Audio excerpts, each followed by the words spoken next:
पता चला था कि वो पुलिस वाला पागल हो गया था। वह जानबूझकर बिना हिले खड़ा रहा और फरार अपराधी को अपनी भौहों के बीच चाकू फेंककर मारने का मौका दे दिया। असल में उसे पता चला था कि उसे ब्रेन कैंसर आखिरी स्टेज पर है। उसने तय कर लिया था कि वह ड्यूटी के दौरान शहीद होकर अपनी बेटी के लिए मुआवजे की रकम छोड़ जाएगा। उधर अपराधी भी पूरी तरह हैरान था। उसने पूरी ताकत लगाकर चाकू पुलिस वाले के माथे की तरफ फेंका। पुलिस वाला भी मौत का सामना करने के लिए पूरी तरह तैयार था, लेकिन तभी अपराधी ने लगातार कई बार चाकू फेंके। निशाना तो एकदम सटीक था, लेकिन एक भी चाकू पुलिस वाले को लगा ही नहीं। अपराधी घबरा गया और पुलिस वाले का ध्यान भटकते ही वहाँ से भागने लगा। लेकिन पुलिस वाला भी पीछे हटने वाला नहीं था। उसने खुद को इमारत की छत से नीचे गिराने की कोशिश की ताकि उसकी मौत को बहादुरी से ड्यूटी करते हुए शहीद होने जैसा दिखाया जा सके। नीचे मौजूद उसके साथी पुलिसकर्मी ये देखकर घबरा गए और राहगीरों को तुरंत वहां से हटने के लिए चिल्लाने लगे। लेकिन किस्मत का खेल देखिए, वही राहगीर असल में भेष बदलकर भाग रहा अपराधी था। अपराधी मन ही मन टूट गया। वो सोच रहा था, भाई अगर छत से कूदना ही था तो किसी खाली जगह पर क्यों नहीं कूदे। आखिरकार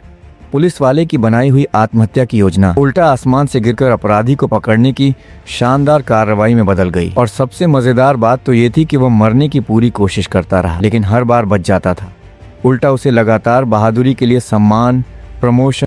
लाओपुक पुलिस स्टेशन का मशहूर कामचोर था। जैसे ही कप्तान ने इमरजेंसी सपोर्ट के लिए उसे बुलाया, उसने गाड़ी का एक्सीलेटर दबाया, लेकिन घटना स्थल पर जाने के बजाय सीधे अपनी गर्लफ्रेंड के घर ताश खेलने पहुंच गया। कप्तान ने पूछा, तुम आखिर गए कहाँ थे? तो उसने तुरंत ऐसा नाटक किया जैसे दुनिया का सबसे दुखी इंसान हो। रोते हुए बोला, मेरी बेटी को अचानक 50 डिग्री बुखार हो गया था, इसलिए मैं वहाँ से निकल ही नहीं पाया। उसकी एक्टिंग देखकर कप्तान पूरी तरह उसके झांसे में आ गया। सच कहें तो अगर ये पुलिस वाला नहीं होता तो एक्टर जरूर बनता। एक दिन मिशन के दौरान जैसे ही अपराधी पकड़े जाने वाला था, लाओपुक ने अचानक जोर से ब्रेक लगा दिया। साथ में मौजूद अधिकारी भी हैरान रह गया कि आखिर ये कर क्या रहा है। उधर अधिकारी अपराधी के पीछे भागते भागते बेहाल हो गया था और ये जनाब आराम से ड्रिंक पीते हुए टहल रहे थे। लेकिन तभी किस्मत ने ऐसा खेल खेला कि उसकी सीधी टक्कर उसी अपराधी से हो गई। इतना बड़ा मौका खुद चलकर सामने आया था, इसलिए लाओपुक ने मजबूरी में ये कामयाबी अपने नाम कर ली। लेकिन जैसे ही उसने अपनी पिस्तौल निकालने के लिए हाथ बढ़ाया, अचानक उसकी आंखों के सामने अंधेरा छा गया और वो वहीं बेहोश होकर गिर पड़ा। जब उसे होश आया तो वो अस्पताल में पड़ा था। उसे लगा कि शायद लो ब्लड शुगर की वजह से ऐसा हुआ होगा, लेकिन डॉक्टर ने जो बताया उससे उसके पैरों तले जमीन खिसक गई। उसके दिमाग में एक घातक ट्यूमर था और वह शरीर में फैल चुका था। डॉक्टर ने कहा कि उसके पास ज्यादा से ज्यादा सिर्फ 3 महीने बचे हैं। लाओपुक के लिए यह खबर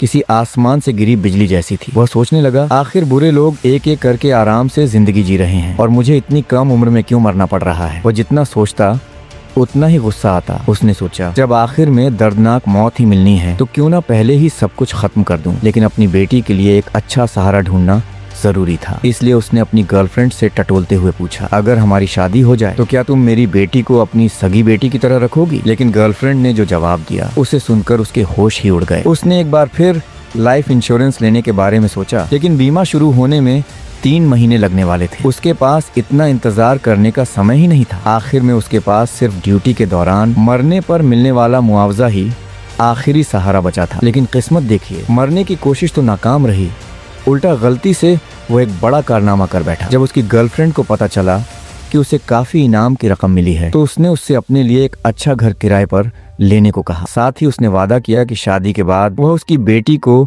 अपनी सगी बेटी की तरह रखेगी। लाओपुक को लगा कि अब उसकी बेटी का भविष्य सुरक्षित है। लेकिन जब उसने गर्लफ्रेंड को प्रपोज करने के लिए हीरे की अंगूठी खरीदी, तभी उसे पता चला कि उसकी गर्लफ्रेंड उसे धोखा दे रही है। और सबसे बड़ा झटका तो ये था कि उसकी गर्लफ्रेंड अचानक उसके प्रति इसलिए बदल गई थी क्योंकि उसने उसकी मेडिकल रिपोर्ट देख ली थी। उसका असली मकसद था लाओपुक की मौत के बाद मिलने वाला मुआवजा हासिल करना और फिर उसकी बेटी को अनाथालय भेज देना।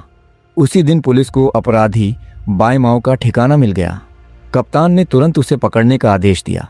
लाओपुक ने जैसे ही ये सुना, उसके अंदर अचानक जोश आ गया। वह मन ही मन सोचने लगा, आज नहीं मरूंगा तो फिर कब मरूंगा। लेकिन तभी एक और मुसीबत आ गई। कप्तान जिन्स ने जिद पकड़ ली कि वह लाओपुक के साथ ही गाड़ी में जाएगा। लाओपुक ने उसे कई बार उतारने की कोशिश की, लेकिन वह टस से मस नहीं हुआ। दरअसल कप्तान को शक था कि लाओपुक ही पुलिस का गद्दार है और उसी ने बाईमाओ को जानबूझकर भागने दिया था। इसीलिए वो उस पर नजर रखने के लिए उसके साथ जा रहा था। अब जब उसे उतारना मुमकिन नहीं था तो लाओपुक को मजबूरी में उसे भी अपने साथ ले जाना पड़ा। गाड़ी चलाते ही लाओपुक ने इतनी जोर से एक्सीलेटर दबाया कि कप्तान की हालत खराब हो गई। वह डर के मारे कांपने लगा और जल्दी से खुद को संभालने लगा। तभी लाओ पुक की नजर बाएं माओ की गाड़ी पर पड़ी। उसने तुरंत गाड़ी को 180 डिग्री का जबरदस्त ड्रिफ्ट देकर घुमा दिया। कप्तान की तो हालत ही खराब हो गई। वह अभी खुद को संभालने की कोशिश कर ही रहा था कि लाओ पुक ने उसे गाड़ी से नीचे धक्का दे दिया। अब लाओ पुक का इरादा साफ था, वह बाएं माओ से सीधे भिड़ने वाला था। लेकिन बाएं माओ को जरा भी अंदाजा नहीं था कि लाओ पुक असल में अपनी जान देने के लिए आया है, इसलिए वह उसे देखकर बड़े ही बेपरवाह अंदाज में मुस्कुराया। तभी अचानक सामने से एक बड़ा ट्रक आ गया। बाएं माओ घबरा कर रह गया, लेकिन लाओ पुक ने ब्रेक लगाने के बजाय एक्सीलेटर पूरा दबा दिया और गाड़ी को सीधे ट्रक की तरफ दौड़ा दिया। नतीजा ये हुआ कि गाड़ी हवा में उछल गई और सीधी जाकर बाएं माओ की गाड़ी की छत पर जा गिरी। टक्कर इतनी जोरदार थी कि बाएं माओ की हालत खराब हो गई, लेकिन मरने की पूरी कोशिश कर रहा लाओ पुक। उसके शरीर पर बस हल्की सी खरोंच आई। लाओ पुक अंदर ही अंदर बेहद परेशान था। वह सोच रहा था, आखिर मेरी किस्मत इतनी खराब क्यों है, मैं मर ही नहीं पा रहा। अगर जल्दी नहीं मरा तो मुझे मुआवजे की रकम कैसे मिलेगी। ये पूरा नजारा देख रहा कप्तान जिन सब पूरी तरह लाओ पुक का कायल हो चुका था। उसे लगा ये कोई आम पुलिस वाला नहीं है, ये तो निडर और बहादुर सुपर पुलिस वाला है। अब वह लाओ पुक का सबसे बड़ा फैन बन गया और उसकी जमकर तारीफ करने लगा। इसके बाद भी लाओ पुक ने अपनी जान जोखिम में डालने का सिलसिला जारी रखा, लेकिन किस्मत हर बार उसका साथ देती रही। वो ड्यूटी के दौरान शहीद तो नहीं हो पाया, उल्टा उसे सुपर पुलिस का खिताब मिल गया। धीरे धीरे वो सियोल पुलिस का चेहरा और प्रचार का मुख्य चेहरा बन गया। उसकी बेटी भी स्कूल में गर्व से घूमने लगी। उसके सभी सहपाठी उसके पिता का ऑटोग्राफ लेने के लिए उसके पीछे पड़ गए। तभी पुलिस प्रमुख को पता चला कि लाओ पुक को पैसों की काफी जरूरत है। उसने उसे एक लालच दिया, अगर तुम बाएं माओ को खत्म कर देते हो तो $1 मिलियन का चेक तुम्हारा होगा। लाओ पुक ने कुछ देर सोचा और आखिरकार फैसला कर लिया। उसने मन में कहा, चलो अब जो होगा देखा जाएगा। वैसे भी बाएं माओ कोई अच्छा इंसान तो है नहीं। इसके बाद उसने अपने साथियों को किसी बहाने से वहां से हटाया और चुपचाप अस्पताल के कमरे में पहुंच गया। लेकिन काफी देर तक सोचने के बाद भी वह बाएं माओ को मारने की हिम्मत नहीं जुटा पाया। आखिरकार उसने फैसला किया कि वह उसका ऑक्सीजन सपोर्ट हटा देगा। जैसे ही वो ऑक्सीजन निकालने के लिए आगे बढ़ा, बाएं माओ ने खुद ही आखिरी सांस ले ली। तभी अचानक बाकी लोग कमरे में घुस आए और सामने का नजारा देखकर सबके होश उड़ गए। लाओ पुक ने तुरंत अपनी सूझबूझ से बात संभाल ली। उसने सबको समझाया कि वो बाएं माओ को बचाने की कोशिश कर रहा था। ऐसा कहते ही वह दिखावे के लिए बाएं माओ की छाती पर जोर जोर से हाथ मारने लगा। लेकिन हैरानी की बात यह थी कि कुछ जोरदार थपेड़े मारते ही बाएं माओ सच में जिंदा हो गया। अब लाओ पुक के पास कोई रास्ता नहीं था। उसने मजबूरी में आंसू भरी आंखों से वो $1 मिलियन का चेक फाड़ दिया। होश में आते ही बाएं माओ ने आखिरकार अपने गिरोह की अगली डील की जगह का खुलासा कर दिया। पुलिस ने तुरंत पूरी टीम को रवाना कर दिया। इस बार उनका मकसद था पूरे गैंग को एक साथ पकड़ना। उधर लाओ पुक की आंखों में एक अलग ही दृढ़ता थी। उसे लग रहा था कि आखिरकार उसका सबसे बड़ा सपना, ड्यूटी के दौरान शहीद होने का सपना, अब पूरा होने वाला है। लेकिन दूसरी तरफ उसके घर में बिल्कुल अलग माहौल था। उसकी बेटी स्कूल से घर लौटी और लिविंग रूम के बीचों बीच एक चमचमाता हुआ नया पियानो देखकर हैरान रह गई। ये वही पियानो था जिसे वो काफी समय से दुकान की खिड़की में देखकर पसंद करती थी और जिसे पाने का सपना देखती थी। तभी उसकी नजर अपने पिता द्वारा छोड़ी गई एक वीडियो रिकॉर्डिंग पर पड़ी। वीडियो में लाओ पुक ने अपनी बेटी से कहा कि उस लिफाफे में उसकी असली माँ की तस्वीर है। उसने कहा कि उस तस्वीर की मदद से वो अपनी माँ को ढूंढ सकती है। लाओ पुक ने कैमरे के सामने मुस्कुराने की कोशिश की, लेकिन उसकी आंखों से आंसू निकल पड़े।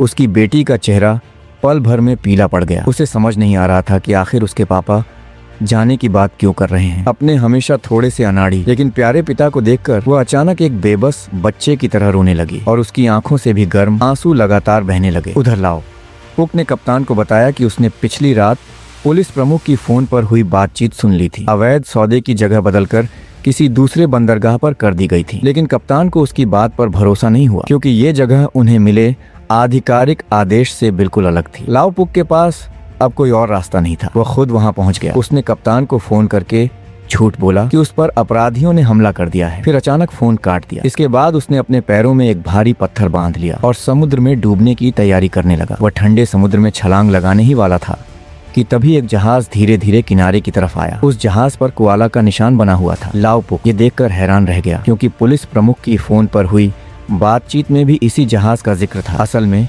बाएं माओ के पकड़े जाने की खबर मिलते ही गैंग ने अपना सौदा करने का ठिकाना बदल दिया था और अब एक और बड़ा राज सामने आया। पुलिस प्रमुख खुद पुलिस विभाग का गद्दार था। लाओ पुक मन ही मन खुश हो गया। अब उसे अपनी मौत को नकली दिखाने की जरूरत नहीं थी। वह खुलेआम ड्यूटी के दौरान शहीद हो सकता था। वह गैंग के सामने खड़ा होकर उन्हें जोर जोर से ललकारने लगा। वह जानबूझकर बिल्कुल सीधा खड़ा हो गया, जैसे गोलियों को खुद बुला रहा हो। लेकिन अपराधियों की निशानेबाजी इतनी खराब थी कि गोलियां चारों तरफ से निकलती रहीं, मगर एक भी लाओ पुक को नहीं लगी। उल्टा लाओ पुक ने मौका मिलते ही बंदूक उठाई और कई अपराधियों को धर दबोचा। बाकी अपराधी डरकर इधर उधर भागने लगे। लाओ पुक ने इसी मौके का फायदा उठाया और उनके अपराध से जुड़े जरूरी सबूत अपने कब्जे में ले ली। पुलिस प्रमुख को जब लगा कि मामला उसके हाथ से निकल रहा है तो वह खुद वहां पहुंच गया। उसने लाओ पुक को पैसे देकर खरीदने की कोशिश की, लेकिन इस बार लाओ पुक को पैसों में कोई दिलचस्पी नहीं थी। उसे सिर्फ ड्यूटी के दौरान मिलने वाला मुआवजा चाहिए था और साथ ही अपनी बेटी की नजरों में एक हीरो बने रहना था। पुलिस प्रमुख गुस्से से बेकाबू हो गया। उसने बंदूक निकालकर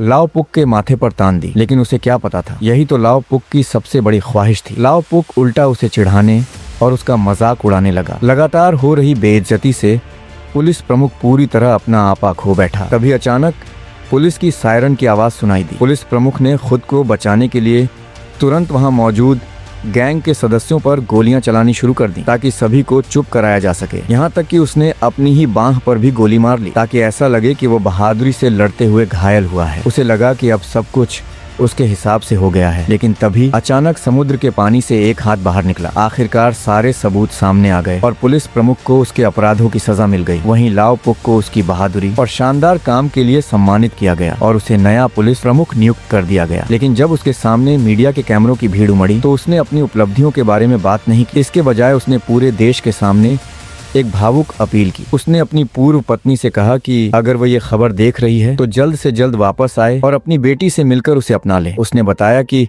उसके पास अब ज्यादा समय नहीं बचा है और उसकी बेटी इस दुनिया में अपने किसी परिवार के सदस्य के बिना नहीं रह सकती। उसकी ये दर्द भरी पुकार दूर देश में रह रही उसकी पूर्व पत्नी के दिल तक पहुंच गई। कुछ समय बाद आखिरकार उसकी बीमारी ने आखिरी पड़ाव पकड़ लिया। लाओ पुक की चेतना अंधेरे में डूबती उतराती रही। तभी अचानक उसे एक जानी पहचानी खुशबू महसूस हुई और फिर उसने उस इंसान को देखा जिसे वह सबसे ज्यादा देखना चाहता था। उसके दिल में जरा भी गुस्सा या शिकायत नहीं थी, बस अनगिनत शुक्रिया और गहरा प्यार था। उसने अपनी पूर्व पत्नी से कहा कि वह उसके हाथों की हथकड़ी खोल दे। फिर उसने उसकी और अपनी बेटी के हाथों को आपस में जोड़ दिया। अपनी जिंदगी की दो सबसे जरूरी महिलाओं को आखिरकार एक दूसरे से जुड़ा हुआ देखकर लाओ पुक के चेहरे पर एक हल्की सी मुस्कान आ गई। उसकी आंखें धीरे धीरे बंद होने लगी। चेहरे पर एक अजीब सी शांति थी, जैसे किसी थके हुए योद्धा ने आखिरकार अपने कंधों से हजारों किलो का बोझ उतार दिया हो। उसने अपनी जिंदगी का सबसे बड़ा सपना पूरा कर लिया था। अगर आपकी जिंदगी में सिर्फ आखिरी एक दिन बचा हो तो आप उस दिन सबसे ज्यादा किस चीज को अपने करीब रखना चाहेंगे?